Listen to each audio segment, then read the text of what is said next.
With the increase in social media networking and local media coverage, educators' personal and professional lives are more vulnerable to public visibility than ever before.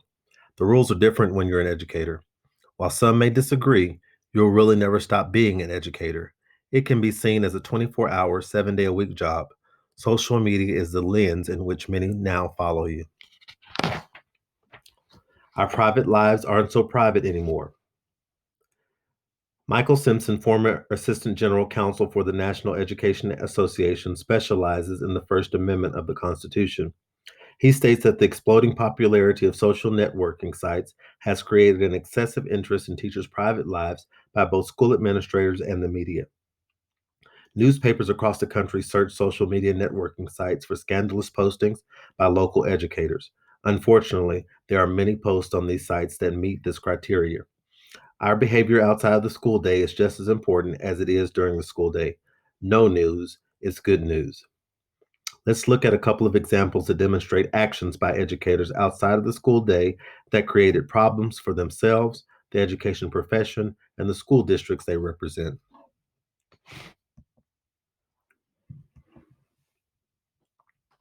During a teacher's personal time, he posted the following online comment.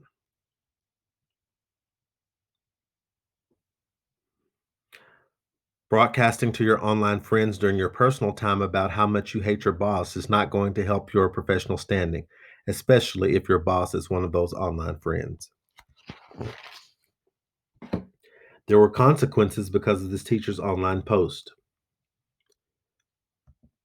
Remember that in this case, many people, both personal and professional acquaintances, will read the post, and negative feelings about one's boss or colleague should be kept private to ensure that the professional relationship is intact. Let's take a look at one more outside of school educator misconduct incident.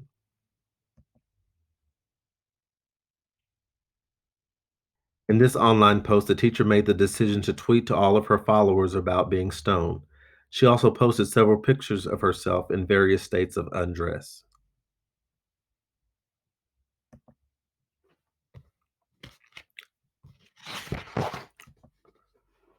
The consequences were life-changing. The actions of this teacher outside of the school day negatively impacted her ability to effectively do her job in the classroom. The loss of respect and trust on the part of the school community was monumental. Subsequently, this teacher was fired from her job. What could have been done to help this teacher avoid the consequences of her actions? Remember that in this case, the teacher did not represent herself as a positive role model for students, her school, or the community by promoting drug use and public nudity, and her reputation was irreparably damaged.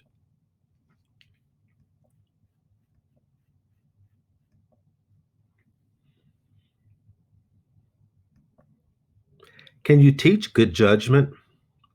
After reviewing some of the headlines and online posts, you can see that these educators didn't make good decisions during their personal time outside of school. Their judgment was clouded, some more than others.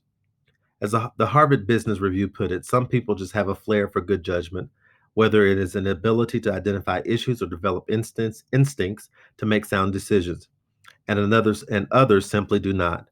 For those who have difficulty in making good decisions, this is an area that can be improved. Reflecting on the teacher's actions we just discussed, how would you feel if she was your child's teacher? What concerns would you have? The school districts in the majority of the incidents we reviewed believed each teacher's behavior outside of school was deemed to be immoral or inappropriate, and they were disciplined accordingly. The reality of the situation is that school districts have the authority to enforce its interpretation of morality and professionalism upon its teachers. As much as we think we can, we are not free to say or post everything that we want to communicate to the world. Certain limitations do apply for educators under certain circumstances. What do we know about teachers as role models and the impact on the profession? We know that a role model is a person whose behavior is imitated by others. We learn through their commitment to excellence as well as through their ability to help us realize our own potential as individuals. Every day, our behavior can and will influence the lives of students in more ways than we can ever imagine. This next section will focus on ethics and expectations for educator role models and why it matters. Take a moment to read silently the information on the slide.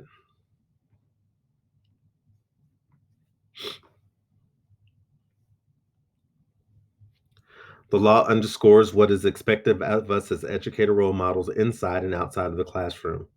Now that we've spent time reviewing both positive and challenging qualities related to being a role model, especially as it pertains to conduct outside of the classroom, let's narrow the focus in order to identify additional components inherent to this training.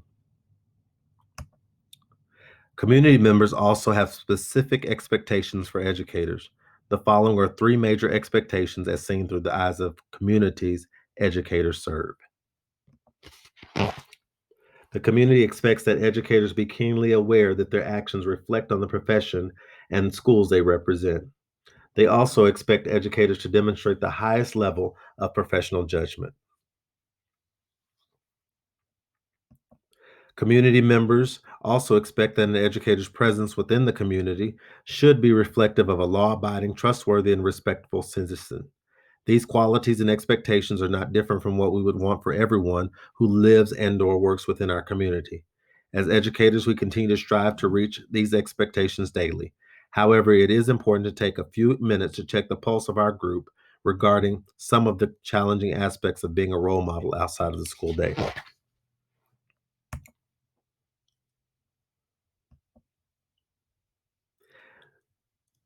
You provided great insight into what you believe are challenges that come with the role of educator outside of the school day.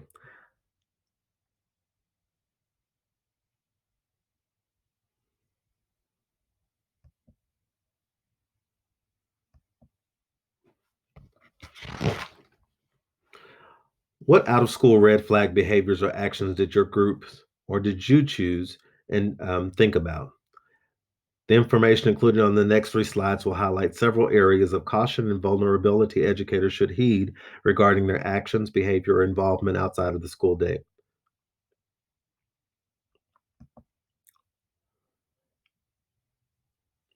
Did you identify any areas that were not included on the experts' red flag areas of caution and vulnerability? The red flag areas that we just reviewed can be challenging for educators who find themselves in situations that may compromise their employment and their standing in the community.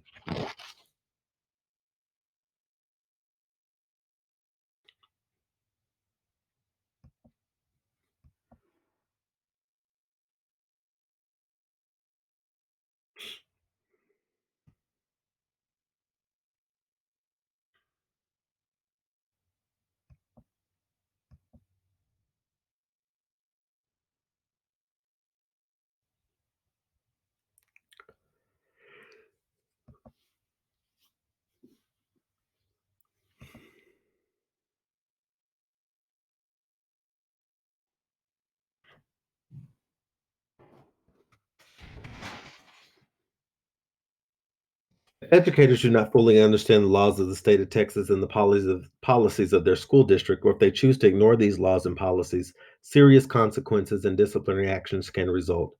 Our actions outside of the school day can have a domino effect. These actions can cause a negative disruption in what happens inside our schools and in our personal lives. The consequences, as we noted earlier, can be devastating. These are a few of the possible consequences educators can face because of misconduct outside of the classroom. These are outcomes no one ever wants to face.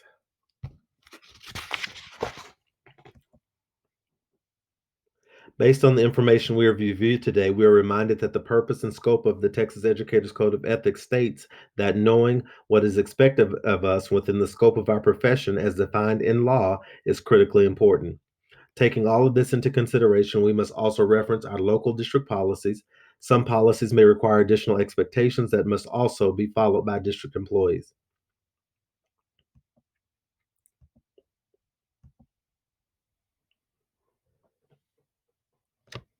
Please complete the performance task and also include a reflection. If you have any questions about the content of this module, please contact your HR director.